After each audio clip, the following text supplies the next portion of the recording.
તમારા બાળકો IAS IPS અધિકારી બન્યા, તમારા બાળકો ડોક્ટર એન્જિનિયર બન્યા નથી બન્યા. કરોડો ને અબજો રૂપિયા 50 પેઢી ખાય તો ખૂટે નહીં એટલું ધન આપણા નેતાઓએ ભેગું કરી લીધું છે. આ ભાજપના નેતાઓએ તમને મોટી મોટી વાતો કરી, સારી સારી વાતો કરી, લોભ લાલચ આપી, ફાકા ફોજદારી કરી અને તમે લોકો આંખોમાં અંજાઈ ગયા. પરિણામ 30 વર્ષ થયા, તમે ન્યા ને ન્યા જ છો, ઠેરના ઠેર જ છો. હજી હીરામાં છો, દાડીમાં છો, મજૂરીમાં છો. આપણી ઉપર અન્યાય થાય, અત્યાચાર થાય. તમે હમણાં જ આ બધા દાખલા જોઈ લ્યો. બોટાદની અંદર કડદાકાંડ થયો, ત્યાર પછી હળદરની અંદરની ઘટના જોઈ લ્યો. 90 કોળી સમાજના લોકો ઉપર અન્યાય ને અત્યાચાર થયો, લાઠીચાર્જ થયો, ઘરમાંથી કાઢીને બેન દીકરીઓને લાઠીઓ મારી, ધોકા માર્યા. પરિણામે ભાજપના ઈશારે આ પોલીસ અધિકારીઓએ બેરહેમીથી બર્બરતા ગુજારી અને જેલમાં પૂરી દીધા. મિત્રો, ગંભીર કલમો લગાડી. ક્યાં છે આપણા નેતાઓ? ક્યાં છે મોટી મોટી વાતો કરવા વાળા નેતાઓ? મિત્રો, અનેક ઘટનાઓ, આણંદની ઘટના લઈ લ્યો, રાજકોટની ઘટના લઈ લ્યો, અહીંયા ઊંચા નીચા કોટડાની ઘટના લઈ લ્યો. અનેક ઘટનાઓમાં અહીંયા 18 વર્ષ બેઠો છે. મારે કહેવું છે, તમારી ઉપર અન્યાય અને અત્યાચાર થાય ત્યારે ક્યાં વયા જાય છે આ બધા નેતાઓ? જ્યારે ચૂંટણી આવે ત્યારે મોટી મોટી ગાડીઓના કાફલા લઈને તમારી પાસે આવી જાય, ભજીયા ખવડાવે, પાવભાજી ખવડાવે, દારૂ પીવડાવે, દારૂની રેલમ છેલ કરે, દારૂની ગાડીઓ ઉતારે. શું દારૂ પીવાથી તમારો વિકાસ થઈ જવાનો છે? પાવભાજી ખાવાથી વિકાસ થઈ જવાનો છે? જમવાનું કરે તો જમવાથી વિકાસ થઈ જવાનો છે? નહીં. તમે એવી પાર્ટીને પસંદ કરો, એવા નેતાઓને પસંદ કરો, જમાડે નહીં. આમ આદમી પાર્ટી તમને એક પાણીની બોટલ પણ નહીં આપે, પરંતુ આમ આદમી તમને એ વિશ્વાસ આપે છે, એ વચન આપે છે કે જો આમ આદમી પાર્ટીની સરકાર ગુજરાતમાં બનશે તો તમારા બાળકોની ચિંતા થશે, તમારા બાળકોના ભવિષ્યની ચિંતા થશે, તમારા પરિવારની ચિંતા થશે, તમારા પરિવારના આરોગ્યની ચિંતા થશે. નહીં કે તમારા યુવાનોને દારૂ પીવડાવીને બરબાદ કરીને, મત મેળવીને, સત્તા ઉપર આવીને 5 વર્ષ સુધી એ લોકો સત્તા ભોગવે, કરોડો અને અબજો રૂપિયા બનાવે. કાંઈ વાંધો નહીં, તમે લોકો બનાવો, દારૂ પીવડાવીને કરોડો અને અબજો રૂપિયા. પરંતુ આ નાના પરિવાર, ગરીબ પરિવાર, મજૂર પરિવારના બાળકોને તમે, યુવાનોને ગેરમાર્ગે દોરીને ગુજરાતની અંદર દારૂબંધી છે, છતાં પણ તમે નેતાઓ થઈને આ ગુજરાતની અંદર, ભાવનગર જિલ્લાની અંદર દારૂની રેલમ છેલ તમારા સ્વાર્થ માટે કરો છો. પરિણામે નાની નાની ઉંમરમાં મારી દીકરીઓ વિધવા બને છે, નાના નાના ફૂલ જેવા બાળકો અનાથ બને છે. સાચું કે ખોટું? આ તમારા વિસ્તારની અંદર દારૂની રેલમ છેલ થાય છે, ખાચે ખાચે, ગલીએ ગલીએ દારૂના અડ્ડાઓ ચાલે છે. ચાલે છે કે નહીં? તો એ બંધ થવા જોઈએ કે નહીં? આ જવાબદારી કોની છે? આ જવાબદારી ભાવનગર એસપીની છે, આ જવાબદારી આ વિસ્તારના પીઆઈની છે, આ જવાબદારી આ વિસ્તારના પોલીસ ડિપાર્ટમેન્ટની છે. પરંતુ નહીં બંધ કરાવે. તમારા બાળકો ભલે તરફડિયા મારીને મરી જાય, તમારા યુવાનો ભલે મરી જાય દારૂ પીને, કેમિકલ વાળો, દેશી કેમિકલ વાળો દારૂ પીવડાવીને, નકલી દારૂ પીવડાવીને પરિવારના માળા વીખી નાખે છે. પરંતુ આ લોકોને તો આ ભાજપના નેતાઓ અને પોલીસના જે ભ્રષ્ટ અધિકારીઓ છે એને તો એના સ્વાર્થ જોયો છે, એને બંગલા બનાવવા છે, એને ગાડીઓ લેવી છે, એને ફાર્મ હાઉસ કરવા છે, દારૂ વેચાવી. મારે એટલું જ કહેવું છે, કાંઈ વાંધો નહીં, અમને તમે કરોડોપતિ બની જાઓ, દારૂના હપ્તા લઈને માલામાલ થઈ જાઓ, અમને બિલકુલ વાંધો નથી, અમને બિલકુલ કઈ વાંધો નથી. પરંતુ તમે દારૂ વેચાવી અને જે તમે નિર્દોષ યુવાનોને ભોગ લ્યો છો, લાખો યુવાનો મોતને ભેટે છે, નાની નાની દીકરીઓ નાની ઉંમરમાં વિધવા બને છે. પરિણામે કાળી મજૂરી કરવા માટે આ દીકરીઓ મજબૂર બને છે. એની જિંદગી બરબાદ થઈ જાય છે. એના માતા પિતાની જિંદગી બરબાદ થઈ જાય છે. હું તો એવું કહું છું, અમુક ભ્રષ્ટ પોલીસ અધિકારીઓ અહીંયા પોલીસ જવાનો ઉભા છે, એને સેલ્યુટ કરવાનું મન થાય. એની ફરજ નિભાવે છે, આપણા માટે આવ્યા છે, આપણી સુરક્ષા માટે આવ્યા છે, આપણને મદદ કરવા માટે આવ્યા છે, પ્રામાણિક અને નિષ્ઠાવાન છે. ફરી એકવાર એના માટે જોરદાર તાળીઓ મિત્રો. પરંતુ જે ભ્રષ્ટ પોલીસ અધિકારીઓ છે એને હું કહેવા માંગુ છું કે મને ખબર છે કે જો દારૂ બંધ થઈ જાય ગુજરાતમાં તો અમુક નેતાઓ અને પોલીસ અધિકારીઓ જે પાણી વગર માછલીઓ તરફડિયા મારીને મરી જાય ને, એમાં પોલીસ અધિકારીઓ અને આ ભ્રષ્ટ નેતાઓ મરી જાય. એટલા માટે વધારે વાત મારે નથી કરવી, પરંતુ હવે આપણે ગોપાલભાઈને સાંભળવાના છે. ખૂબ મોડું થઈ ગયું છે. તમારો પણ ખૂબ ખૂબ આભાર માનું છું કે આટલું બધું મોડું હોવા છતાં તમારો આત્મા જાગ્યો છે. ગોપાલભાઈને સાંભળવા માટે તમે એટલે મોડે સુધી અહીંયા બેઠા છો. તમારો આ તકે ખૂબ ખૂબ આભાર માનું છું. પરંતુ આવનારા દિવસોમાં 26 તારીખે આ ભ્રષ્ટ ભારતીય જનતા પાર્ટીના નેતાઓને જે આવીને ફાંકા ફોજદારી મારે છે, ખોટા વચનો આપીને વયા જાય છે અને તમારા વિકાસની વાતો કરીને પોતાના પરિવારનો વિકાસ કરે, એને ઓળખી જવાની હવે જરૂર છે. આ એક તક મળી છે, મોકો મળ્યો છે. બસ વધારે વાત નથી કરવી, પરંતુ હું એક સૂત્ર નારો બોલાવીશ, બે હાથ ઊંચા કરીને બોલવાનું છે. લડેંગે જીતેંગે બોલવાનું છે. લડેંગે. આભાર. ભારત માતા કી જય. વંદે માતરમ.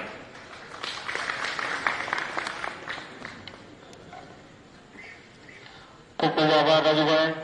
હવે આપણે જેની અતુરતાથી રાહ જોઈએ છે અને અત્યાર સુધી લેટ સમય છતાંય મોટી સંખ્યામાં આપ સૌ અહીંયા ઉપસ્થિત છે, તો હું ગોપાલભાઈ ઇટાલિયાને કહું આપ સૌને સંબોધન કરું.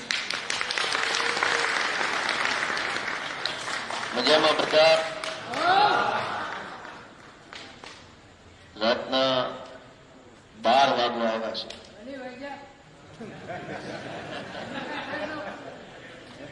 આમ તો ગામડામાં 9 વાગે એટલે સુઈ જવાનો ટાઈમ ગણાય અને 10 વાગે એટલે મોડામાં મોડું 10 વાગે તો લગભગ આખું ગામ ઊંઘી જાય. તમે 12 વાગ્યા સુધી જાગો છો એટલે કે સુવાના ટાઈમે માણસ જાગે છે, એનો અર્થ એમ થયો કે કંઈક નવા જૂની થવાની છે. તો જ અડધી રાતે માણસ જાગે નથી, જાગે નહીં. થોડાક દિવસ પહેલા અહીંયા રામકથાનું આયોજન કર્યું હતું અને અમારા આગેવાનોએ મને માહિતી મોકલી, આમંત્રણ પાઠવ્યું હતું, પણ વિધાનસભાના કામમાં હું જોડાયેલો હતો એટલે આવી શક્યો નહોતો. એટલે તમારા આમંત્રણ બદલ પણ તમારા બધાનો આભાર. અને આપણા ગામના ખૂબ સારા આગેવાન ધર્મેન્દ્રભાઈ ગોહિલ એ આપણી વચ્ચે રહ્યા નથી, એટલે એની આપણને બહુ મોટી ખોટ પડી છે. હું એના શ્રદ્ધાંજલિ પાઠવું છું એમને મારી, અને દુઃખ વ્યક્ત કરું છું. અને આ ચૂંટણીમાં આમ આદમી પાર્ટી જ કેમ મત દેવાનો હોય તો કેમ આમ આદમી પાર્ટીને દેવાનો છે આ તાલુકામાં, જિલ્લામાં? એના બે મોટા કારણ છે. મુદ્દા તો અસંખ્ય છે, જથ્થાબંધ મુદ્દાઓ છે. રોડ ને પાણી, ગટર ને શિક્ષણ ને વીજળી, પોલીસ ને દારૂ, ખેતી, મજૂરી, હિરાન, હજારો મુદ્દાઓ છે. પણ ઈ બે મુદ્દાઓ કઈ સરકાર બદલાશે, એ બધા મુદ્દા કઈ સરકાર બદલાશે બધું રામ રાજ્ય થઈ જશે? નહીં. માત્ર સરકારો બદલવાથી મુદ્દાઓનું સમાધાન આવી જાય તો દેશમાં ઘણી સરકારો બદલાણી, આપણે તો તોય નાન્ય જ છીએ. માત્ર સરકારો બદલાઈ જાય અને મુદ્દાનું સમાધાન થઈ જાય તો દેશમાં કેટલી સરકારો બદલાણી, બીજા રાજ્યોમાં કેટલી બદલાણી. ખાલી સરકાર બદલાઈ જાય એનાથી કઈ લોકોનું ભલું ન થાય. પણ ભલું કેવી રીતે થાય? સારો માણસ રાજનીતિમાં આવે, યોગ્ય માણસ રાજનીતિમાં આવે અને ઈ માણસ ઠેકાણે પોગે તો લોકોના જીવનમાં બદલાવ આવે, સમાજમાં ફેરફાર થાય. હવે ભાજપમાં જેટલા ગુંડા કોંગ્રેસમાં છૂટાઈ જાય, કોંગ્રેસની સરકાર આવી જાય તો ઉપર ઉપરથી એમ લાગે કે સરકાર બદલાઈ ગઈ. અંદર અંદર બધા ઈ નહીં હોય. થાય કે ન થાય આવું? અને આ જિલ્લા તાલુકા પંચાયતની ચૂંટણીઓમાં શું હોય છે? ગઈ ટર્મમાં ભાજપમાં જ ઉભા, આ વખતે આંકોરથી ઉભા નહીં. દર વખતે ઓલકોર ઉભા, આ વખતે આંકોર ઉભા. આપણને તો પરિવર્તન. એટલે માત્ર સરકાર બદલાઈ જશે તો બધા જ પ્રશ્નોનું નિરાકરણ આવી જશે એવું ક્યાંય હોય નહીં. અને એટલે હું કહું છું કે બે જ મુદ્દા છે અમને મત આપવાના, ત્રીજો વાત જ નથી. બે જ મુદ્દા માત્ર. જો તમને એમ લાગે કે આ બે વાત વ્યાજબી છે તો મત દેવાનો છે. ત્રીજી લાંબી વાત જ ક્યાં છે? પહેલી વાત કે આજ રાજનીતિમાં કેવા પ્રકારના માણસો છે. હવે આથમગામમાં ભાજપના નેતા કોણ છે હું જોઈએ ઓળખતો નથી, મને એનું નામ આવડતું નથી. અડકે પડકેના બધા ગામમાં કોણ ભાજપના મેન નેતા છે મને ખરેખર ખબર નથી, હું ઓળખતો નથી. હામાં મળે તો હું ન ઓળખું, કેમ કે હું અહીંનો છું નહીં. પણ મને એ ભરોસો છે ગળાની ઉપર સુધી કે જે સૌથી ઉતારમાં ઉતાર માણસ હશે, બોગસમાં બોગસ માનસિકતા હશે, દરેક સરકારી યોજનામાં ખાઈ જતો હશે, ગામને બદલી મારતો હશે, ગામને બદલી મારતો હશે, ગામને દબાવતો હશે, ગામને ધમકાવતો હશે, સરકારી કામોમાં કટકી કરતો હશે, બધી યોજના ખાઈ જતો હશે, ગામમાં દારૂના હપ્તા લેતો હશે, લોકો ઉપર રોફ ઝાડતો હશે, લોકોને તુચ્છ સમજતો હશે, પોતાના જાતને મહાન સમજતો હશે, એવા જેટલા માણસો હશે એ બધા ભાજપના નેતા હશે. હું જોઈએ ઓળખતો નથી, પણ મેં હવામાં ગોળો માર્યો, એ ગોળો રાઈટ જગ્યાએ જ વાગે. તો સૌથી પહેલો પ્રશ્ન કે પ્રશ્ન એ નથી કે રોડ તૂટલા છે, પ્રશ્ન એ નથી કે પીવાનું પાણી નથી આવતું, પ્રશ્ન એ નથી કે ખેતીમાં અત્યારે નફો નથી, પ્રશ્ન એ નથી કે ત્રણ પેઢીથી મજૂરી કરે છે માણસ ઉપર નથી આવતો, પ્રશ્ન એ નથી કે શિક્ષણ નથી, પ્રશ્ન એ નથી કે દવાખાનામાં ડોક્ટર નથી, પ્રશ્ન એ નથી કે ડેપોમાં બસ નથી, પ્રશ્ન એ નથી કે સરકારી માણસો પૈસા ખાય છે. પ્રશ્ન એ છે કે આટલા પ્રશ્નો છે તો એક માયનો લાલ હારો નેતા નથી, એક નેતા નથી હારો કે જે આપણા પ્રશ્નો ઉઠાવે અને લઈ જાય ગાંધીનગર કોથળો ભરી અને વળતી ટપાલ લઈને આવે કે 2 કિલો પ્રશ્ન લઈને ગયો તો એમાં 700 ગ્રામ પ્રશ્નો નિરાકરણ આવ્યું. કોક તો હોવો જોઈએ કે આપણી વાત લઈને જાય. સૌથી મોટો પ્રશ્ન એ છે કે બધા જ સમાજની અંદર જે સૌથી ખરાબમાં ખરાબ માણસો એની બધા અત્યારે નેતા બની ગયા છે. હવે તમે કોની પાસે આશા રાખશો? કોણ તમારી વાત સાંભળશે? કોણ તમારું ભલું કરશે?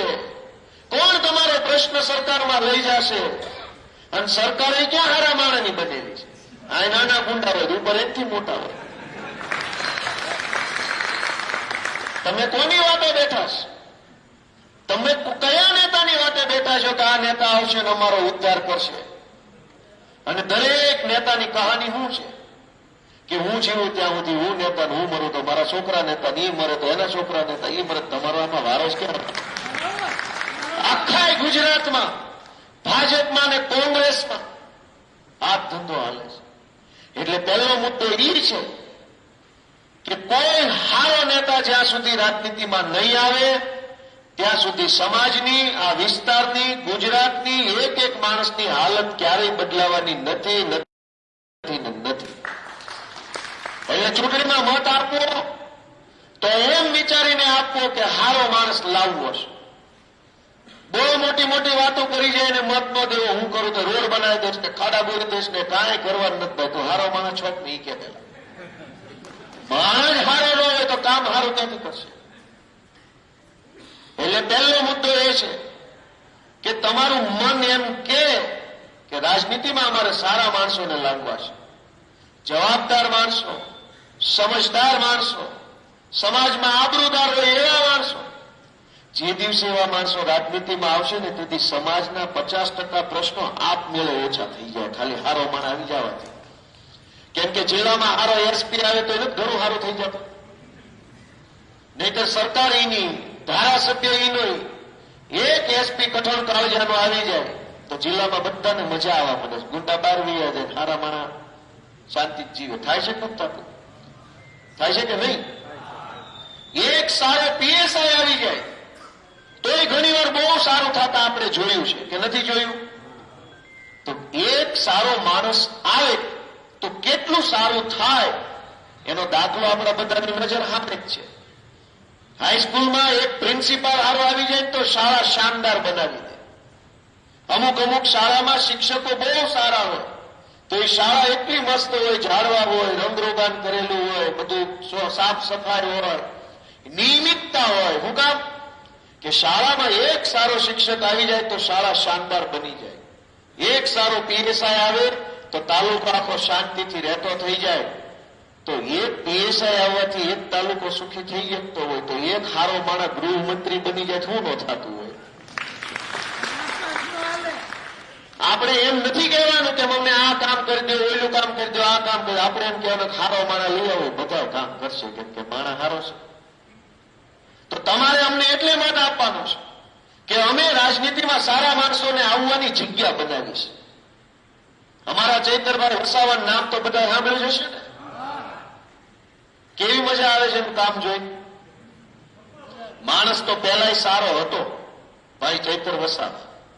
હોશિયાર હતો, યુવાન હતો, પણ નો ભાજપના ધ્યાનમાં આવ્યો, નો કોંગ્રેસના ધ્યાનમાં આવ્યો. ધ્યાનમાં આવ્યો અરવિંદ કેજરીવાલના. આ છોકરો હાલે આ લઈ આવો. અરવિંદ કેજરીવાલે બારી ખોલી, ચૈતરભાઈ અંદર લીધા, ધારાસભ્ય બનાવીને ગુજરાતની જનતાને હોતા લે એક હારો આગેવાન તમને હોતો.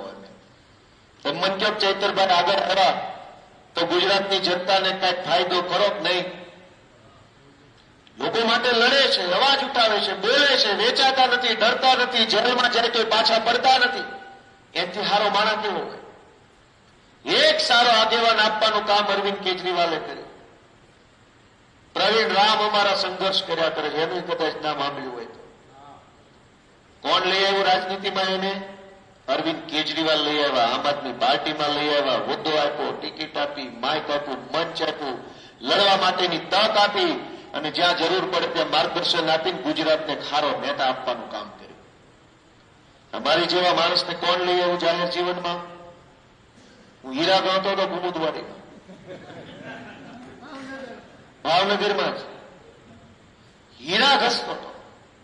જો અરવિંદ કેજરીવાલ ન હોત, આમ આદમી પાર્ટી ન હોત તો ઘાતમાંથી પહેલમાંથી ઘાતમાં ઘસાઈ ગયો હોત. હું પોતે ઘસાઈ ગયો હોત. હીરા નહીં, હું પોતે ઘસાઈ ગયો હોત. જિંદગી ઘસાઈ જાય, પેઢીઓ ઘસાઈ જાય, પણ જીવનમાં બદલાવ નથી આવતો. બદલાવ કોણ લઈ આવે? રાજનીતિમાં રહેલો સારો માણસ બદલાવ લઈને આવે. અને સારો માણસ ગોત્યો. કેજરીવાલે કીધું કે ભાઈ છોકરા આ ધંધો થોડો કરાય, વયા રાજનીતિમાં તારી જેવા માણસ તો કઈ સારો નેતા બને, સારા લાગે. અમને લાવ્યા, અમને શીખવાડ્યું, અમને ઘડ્યા, અમને તૈયાર કર્યા, અમને માર્ગદર્શન આપ્યું, બધું શીખવાડ્યું અને ધારાસભ્ય બને ગુજરાતને હોતા ગયો. આ ગોપાલ ઇટાલીઓ તમને આપ્યું. તમે મને એમ કહો કે કેજરીવાલ સાહેબે મને ધારાસભ્ય બનાવીને ગુજરાતને હોતો, એમાં ગુજરાતની જનતાનો ફાયદો થયો, નુકસાન? તો હજુ સારા નેતા આવવા જોઈએ કે ન આવવા જોઈએ? કે જે લોકો માટે લડે, સાચા મુદ્દાની વાત કરે, સાચા મુદ્દા પર લડે, લોકોને સાથ આપે, એવા નેતાઓ હોવા જોઈએ કે ન હોવા જોઈએ? ક્યાંથી આવશે? કોણ લાવશે? ભાજપ વાળા તો કઈ રસ્તો કરે એમ છે નહીં. કોંગ્રેસમાં એને જ કઈ એની તો વાત જ કઈ કરી, હારા ડાયરાની વાત ન કરે. એટલે બધા મોભાદાર માણસો બેઠા કોંગ્રેસની વાત કરી તો કેમ કે નાડો લાગે છે. અમારા ગામમાં એ વાતો કરે. પણ ભાજપ કોંગ્રેસ પાર્ટી ક્યારેય સારા માણસને નેતા બનવાની તક નહીં આપે. મને નેતા બનવાની તક ન મળી હોત તો નુકસાન મારું થાત કે આખા ગુજરાતના હજારો લોકોનું થાત? તો લોકોનું થાય એક સારો નેતા તમને ન મળે તો પહેલો અમારો મુદ્દો એ છે કે તમે અમારી પાર્ટીને મત આપશો તો આજ કેજરીવાલે એક નાની એવી બારી ખોલી છે, તમે મત આપતા રહો તો ગાંધીનગરનો ગેટ ખુલી જાય સારા માણસો માટે. આજ તો બારી ખુલી છે, થોડાક છોકરા આવી શકે છે રાજનીતિ. અને જ્યાં સુધી સારો માણસ નહીં આવે ત્યાં સુધી ખરેખર કોઈ પરિણામ નહીં આવે. સરકારો ગમે એટલી બદલી લો, આપણે બધાએ એ સમજવું પડશે કે આપણા મતથી કેવો માણસ ચૂંટણી જીતે છે. આ તાલુકા જિલ્લા પંચાયતની ચૂંટણીઓમાં જુઓ, અહીંના કોઈ નેતા હું નથી ઓળખતો. હું સુરતના નેતાઓને ઓળખું છું, જુનાગઢના નેતાઓને ઓળખું કેમ કે હું ત્યાં ધારાસભ્ય છું, અને હું અમારા ઉમરાળાના નેતાને ઓળખું કેમ કે ત્યાં હું મોટો થયો છું. અહીં ઉમરાળા વલભીપુરથી આગળ હું આટલી જગ્યાએ કોણ નેતા છે એ મને બધી ખબર છે. પણ નેતા જુઓ તમે, 30-40 વર્ષથી એકના એક નેતા તાલુકા પંચાયતમાં ઈનાઈ, જિલ્લા પંચાયતમાં ઈનાઈ, નગરપાલિકામાં ઈનાઈ, વિધાનસભામાં ઈનાઈ, લોકસભામાં ઈનાઈ. બે પેઢીઓ બદલાઈ ગઈ, નેતા નો બદલાનો. અને બદલાવનો ફાયદો આપણે ક્યાં નથી લીધો? પેન્ટમાં નવી સ્ટાઇલ આવે તો આપણે બધા લઈ જ લઈએ છીએ કે નવું આવ્યું છે. નવો મોબાઈલ આવે તો લઈ લઈએ, નવો પંખો આવે તો લઈ લઈએ, મોબાઈલનું કવર નવું આવે તો લઈ લઈએ, ઘડિયાળ નવી આવે તો લઈ લઈએ. જમવામાં કઈક મેનુ નવું આવે તો આવતા વર્ષે લગ્નમાં મેનુ નાખી દે કે આ વખતે લાડવાની ઓલી મીઠાઈ નાખો. જેટલું નવું આવ્યું એ આપણે સ્વીકાર્યું છે, અને આપણે એમાં કોઈ નુકસાનમાં નથી ગયા. નવામાં હંમેશા આપણને ફાયદો થયો છે, મજા આવી છે, સારું થયું છે. તો નેતા નવો કેમ નહીં? નેતા નવો કેમ નહીં? એકનો એક નેતા ઢહેર જાય, મારા ખભે સડાવીને વાંકા વળી ગયા પણ હેઠો નથી ઉતારતો. આખા ગુજરાતની વાત છે. આ મારે કઈ તમે છે આખા ગુજરાતમાં આ પરિસ્થિતિ છે કે તમે જેને ખભે બેહાડ્યા એને વાંકા વાળી દીધા, દાઢીઓ ઘૂંટણે અડી ગઈ છે. હેઠો ઉતારો બાપા, થોડાક સીધા થાવ, થોડાક જાગો, અને તમારા છોકરાને નેતા બનાવો ને. મારો બીજો મુદ્દો છે, એક તો રાજનીતિમાં હારા માણસ નથી, પહેલો મુદ્દો. અમે હારા માણસો લાવવા માંગીએ છીએ ને એટલે તમારે અમને મત દેવાનો છે. રોડ, ગટર, રસ્તા, પાણી તો લાંબી વાતો છે, એ નથી બોલવું. એક જ મતદાન કાર્યક્રમ કે રાજનીતિમાં ભણેલા ગણેલા યુવાન વ્યક્તિઓને લાવવા માંગતા હોય તો અમારી પાર્ટીને મત આપો, અમે લઈ આવશું આખા ગુજરાતમાં ગોતી જેટલા હારા છે એને. અને અમે લઈ આવ્યા બ્રિજેશ સોલંકીને. યુવાન છે, ભણેલ છે, હોશિયાર છે, બાહોશ માણસ છે, લડે છે. આમ આદમી પાર્ટી ન હોત તો ક્યાં હોત? તો ભાજપ વાળા ઝંડો આપ્યો હોય ઊંધું ગાલીને મોટો દોડવા, ભારત માતા કી જય, ભારત માતા કી જય, જોરથી બોલો ભારત માતા કી જય. કરતા આખી જિંદગી તમે વિજય કરતા રહો, પૈસા ઓલી બાજુ. અનેક સારા નેતાઓ લાવે, પહેલો મુદ્દો. અને બીજો મુદ્દો કે નેતા કોણ બને? આજની પરિસ્થિતિ આખા દેશની એ છે કે નેતાના છોકરા નેતા બને, બહુ પૈસા વાળા હોય ઈ નેતા બને, માથા ભારે હોય ઈ નેતા બને, અને નેતાની જેની ઉપર ભલામણ હોય ઈ નેતા બને. આમાં આપણે ક્યાં આવ્યા? આપણે ક્યાં આવ્યા? આપણે નેતાના સુપુત્રો નથી, આપણે માથા ભારે માણસો નથી, આપણે ખિસ્સામાં પૈસા નથી, તો આપણે નેતા બનવાનો હક નથી છે કે નહીં? આમ આદમી પાર્ટી સામાન્ય પરિવારના બાળકોને રાજનીતિમાં આગળ વધવા માટેની પ્રેરણા આપે, પ્રોત્સાહન આપે, પ્લેટફોર્મ આપે અને નેતા બનાવવા માટેનો રસ્તો કરી આપે છે. અનેકને નેતા બનાવ્યા છે. આજે અમારી ટિકિટો કોને આપી છે? હવે બેનને મને પરિચય કરવા કેમ ગઈ છે? આગળ આવો જરા. આ બેન આપણી દીકરી છે, નાની એવી. જોવો, આપણા ગામની છો? હાથ જ ના બોલો. આ બેન આપણા, તમે તો ઓળખતા હશો, આપણા ગામની છે. આ દીકરીને ટિકિટ આપી. હવે ઉભા ને બેન, વિનુભાઈ દીકરી છે. વાહ ભાઈ, આ નાની દીકરીને આપણે ટિકિટ આપી. આપણી જેવા નાના માણસો છે ને, એની કોઈ આંગળી પકડવા તૈયાર નથી. તમે બીમાર હોય, ભણવું હોય, કઈક ધંધે ચડવું, તોય કોઈ આંગળી પકડતો નથી. રાજકારણની આંગળી પકડવાની વાર્તા જ ક્યાં કરવાની રહી?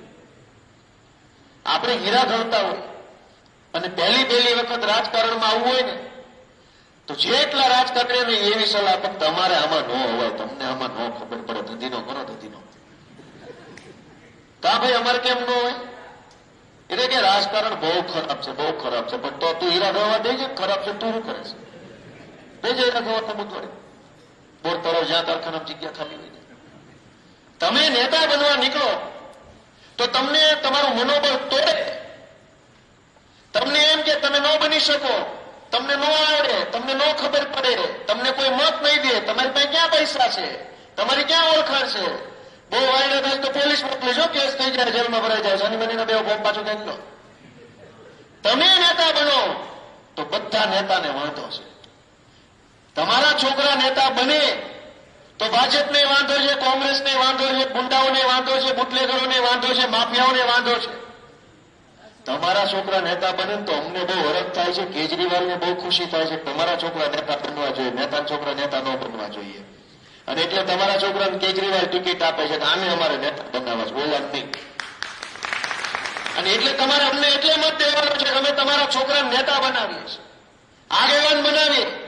આજ સંકોચ થાય, કેમ કે જિંદગીમાં પહેલી વખત સ્ટેજ ઉપર ઉભું રહેવા મળ્યું હોય, જિંદગીમાં પહેલી વાર ધારાસભ્યને 3 ફૂટના તાળે જોવા મળ્યા હોય, પહેલી વાર આપણને એવું માઇક હાથમાં આવ્યું હોય, નેતની હાથમાં આવી હોય, પહેલી વાર અવડું પ્લેટફોર્મ મળે. આપણા છોકરા એમને ધરબાઈ છે, હાલે લે આમાં બોલવું. મારી એ હાલત હતી, સીધું પહેલી વાર માઇક હાથમાં આવ્યું, બોલવું, પગ અંદર ધ્રુજા કરે, થોડું ખુલતું પેન્ટ પહેરવું પડે, કોઈ ખબર ન પડે ધ્રુજે છે. કેમ કે આપણી જેવા નાના માણસો કોઈ કઈ શીખવાડે નહીં.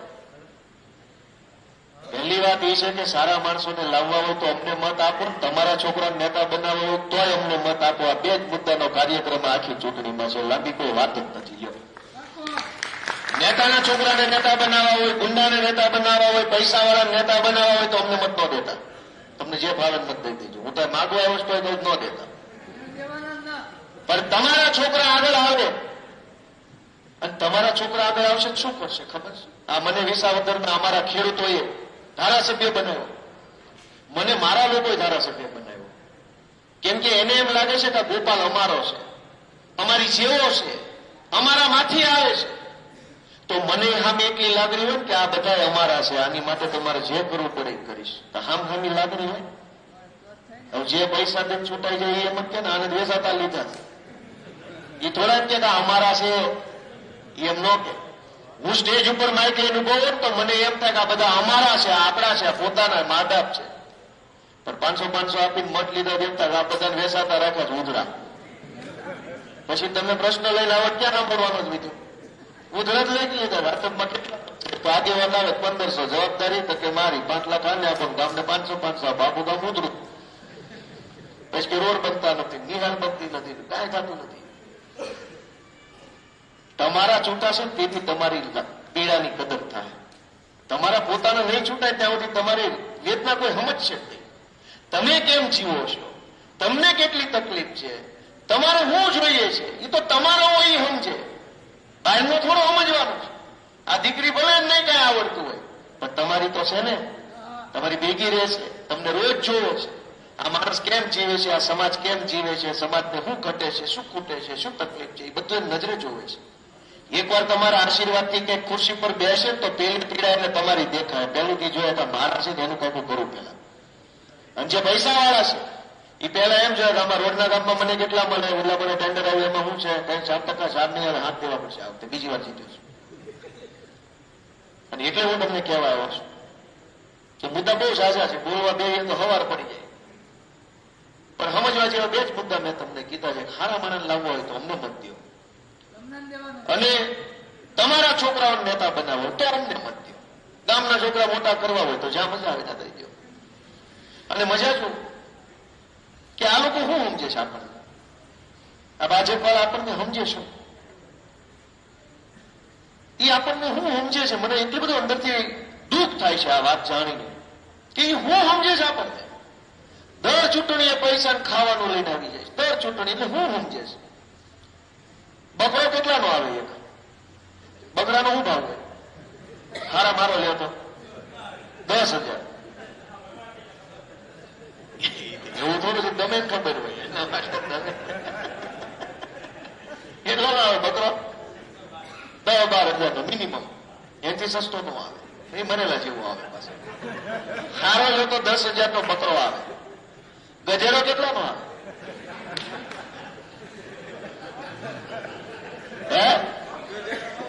ગધેડો કેટલાનો આવે? 18,000. બકરો આવે 10,000, ગધેડો આવે 12-15,000 નો, અને માણા આવે 500 રૂપિયા. ગધેડા કરતા માણસ સસ્તો. એટલે ભાજપ વાળા આપણને શું સમજે છે? ગધેડો સમજે છે, ગધેડા કરતા ગયેલા સમજે છે. ગધેડો સમજતા હોત તો 12,000 15,000 આપે. 500 રૂપિયા મત લઈ જાય એટલે ગધેડો નથી સમજતા આપણને. હા હોય તો આ પાડે, ના હોય ના પાડે. એ આપણને ગધેડો નથી સમજતા, બકરો નથી સમજતા. બકરો સમજતા હોત તો મત દેવાના 15,000 આપતા હોત. 500 આપે છે તે સમજતા હું હશે એ તો તમે મારા બાપ વિચાર તો કરો કે આપણને હું સમજેશ. બકરો સમજે તો 15,000 દેવા પડે ને કે બકરો છે આના 15 તો આવે જ. 500 આપે છે, 300 રૂપિયા, 150 રૂપિયા, 2 કોથળી, એટલે ઈ હું સમજેશ. તમે વિચાર કરો માય બાપ કે ઈ હું સમજેશ આપણને. ઈ હું સમજેશ આપણને. આપણે માણસ નથી, આપણું સ્વાભિમાન નથી, આપણો કોઈ વટ નથી, આપણી કોઈ ઇજ્જત આબરૂ નથી. તું શેનો 500 આપીને મત લઈ જાશ? કોક તો કહેવા વાળો નહીં હોય એને કોકે નહીં કહેવું પડે કે તું સમજે શું અમને હાલી ગણાતી. ક્યારેક તો કયો એવું, કોક તો કયો ત્યાં તું હું સમજેશ. 30 વર્ષથી આ લોકોએ આપણને બકરા કરતા સસ્તા સમજી લીધા. દર ચૂંટણીએ રૂપિયા લઈને આવી જાય. માણસ જ નથી સમજતા આપણને. અને જે ચૂંટણી ફોર્મ ભરે ઓફર આવે પાછું કહી દે કેટલા આપું, 12 લાખ, 15 લાખ, 8 લાખ, જેવી ગરજ, જેવી સીટ ને જેવો સામે ટાઈટ માણા.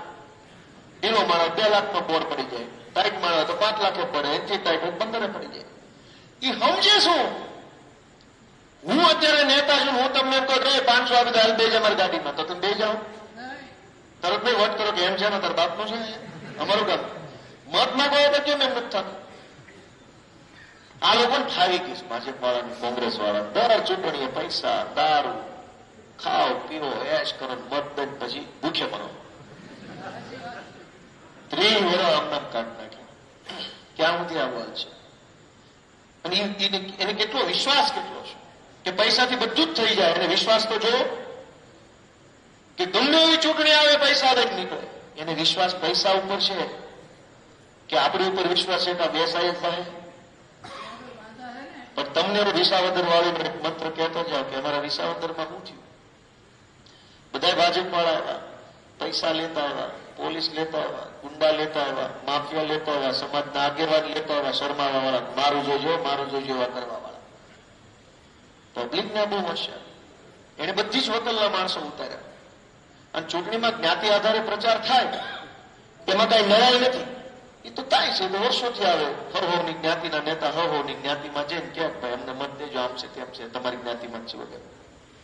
વિસાવદર ભેસાણની ચૂંટણીમાં પહેલી વાર અટકવાઈસ નેતા મત માંગવા. કડબીના ઘરે કડબી નેતા જાય એમ નહીં. ઇટાલિયા હોય તો એના ઘરે ઇટાલિયા ભાજપ વાળો જાય, મકવાણા હોય તો એના ઘરે મકવાણા ભાજપ વાળો જાય, ગોહિલ હોય તો એના ઘરે ગોહિલ ભાજપ વાળો જાય. એવી રીતે મત માંગતા કે તમે ગોહિલ અમે ગોહિલ લઈ દો મત. ગામ કેટલું હોશિયાર કે એને નક્કી કર્યું જે આવે એને ચા પાણી પાવાના અને તમારો જ માહોલ છે એમ કઈ રવાના કરી દેવાના, ગોપાલભાઈ મત દઈ દેવાના.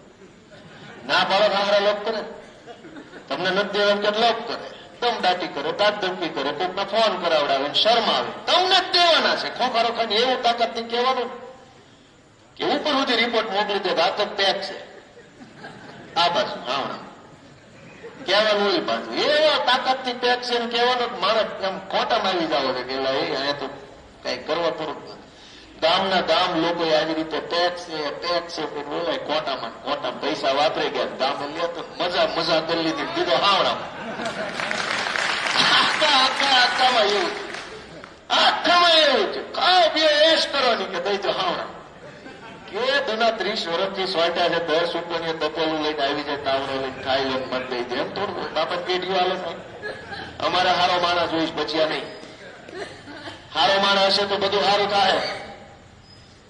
તમને બધાને એટલી જ વિનંતી. જો કે આમાં કરીએ તમે 12 વાગ્યા સુધી બેઠા છો એટલે કઈ કહેવા પણ હોય નહીં. આમાં 12 વાગ્યા સુધી બેઠા છો એમાં બધું સર્ટિફિકેટ આવી ગયું તો શું કરવાના છો? કારીગરીઓ ત્યાં શું કરો? બેઠા છો એટલે અને આટલા મત ન હોય, આટલા ગુણા પાસ કરવા પડે એટલા હશે તો થાય તમે બેઠા હોય. હું હોત ને એક જણો 5-5, 10 જણા મત ન ખાવાનો. ભરતભાઈ જેવા આગેવાન આપણા કેટલા મજબૂત માણસ છે. એને મેં વાત કરી, મેં કીધું તો હજાર બહુ માણસ હતા, મજા આવે એવા છે.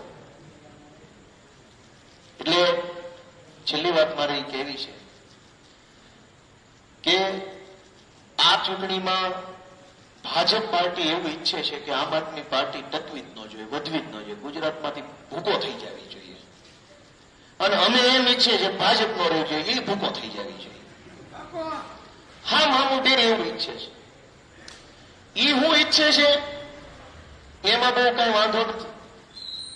એ તો સરકારમાં છે ને અમને પાડી દેવાનું કે એ કઈ બહુ નવાઈ નથી ભાઈ. શક્તિશાળી માણસ હોય એ નાના માણસ પાડી દે એ તો ઠીક છે. હવે અમે કેવા કઠણ કાળજાના કોઈ 30 વર્ષ જૂની સરકારનો ભૂગો કરી નાખવાનો કાળજા લઈને ફરીએ છીએ, પાડી દેવાના. એ અમને 4 શબ્દો કહી જાય એમાં કઈ મહાનતા જ નથી. ઉપર સરકારેની, આયા સરકારેની, હેઠે સરકારેની, ચારે બાજુ એની સરકાર છે ને તો અમે બંદા બિંદા સામ ઉભા છે, તાળી નાખું પાડી નાખું. અમે કેવા છીએ તો જો, અમે કેવા છીએ એની સરકાર ઉભી છે. મંત્રી, સંત્રી, એસપી, ક્રાઇમ બ્રાન્ચ, મામલતદાર, કલેક્ટર, બુટલેગર, ગુંડા, માફિયા, ઓહો ફોજ એની ઉભી છે. એની સામે અમે ખુલ્લા ઉભા છે કે આવી જ્યાં ભટકારી દેવાનો થઈશ મોર. પણ આ બધું હું કામ અમે બોલીએ? આ તમારા ખીલે કૂદકા મારીએ છો પાછા. ખીલો ઉખડી નો થાય. બહુ કૂદકા મારીએ છીએ પણ અમારો ખીલો જનતા છે કે જનતા ટેકો આપે, જનતા શક્તિ આપે, જનતા આશીર્વાદ આપે તો લોકોનું કામ કરી શકાય. એટલે તમારા બધાના આશીર્વાદ માત્ર આથોકમાં નહીં, તમારી જ્યાં જ્યાં સુધી ગુજરાતમાં ઓળખાણ હોય ત્યાં સુધી ફોન કરીને કહેજો કે ભાઈ ગોપાલભાઈ અમારા ગામમાં આવવાની વાત મને વ્યાજબી લાગી છે, માટે તમે એક મત અમારા વતી આમ આદમી પાર્ટીને આપજો. કેમ કે મારી ચૂંટણીમાં આખા ગુજરાતના લોકો જેણે મને જિંદગીમાં જોયો નહોતો, જે મને કોઈ દિવસ મળ્યા નહોતા, તમામ જ્ઞાતિના લોકો સ્વયંભૂ વિસાવદર ભેસાણમાં ફોન કરતા હતા કે ભાઈ ગોપાલને લાવજો પ્લીઝ, મારું રાન રાખતા ગોપાલને લાવજો. બધી જ્ઞાતિ, હું જેને ન ઓળખતો હોઉં, જે મને ન ઓળખતા, એને મારા માટે ભલામણના ફોન વિસાવદરમાં કર્યા ને તેથી હું આખી ભાજપ સરકારની સામે 17,500 મતથી વટથી જીતી.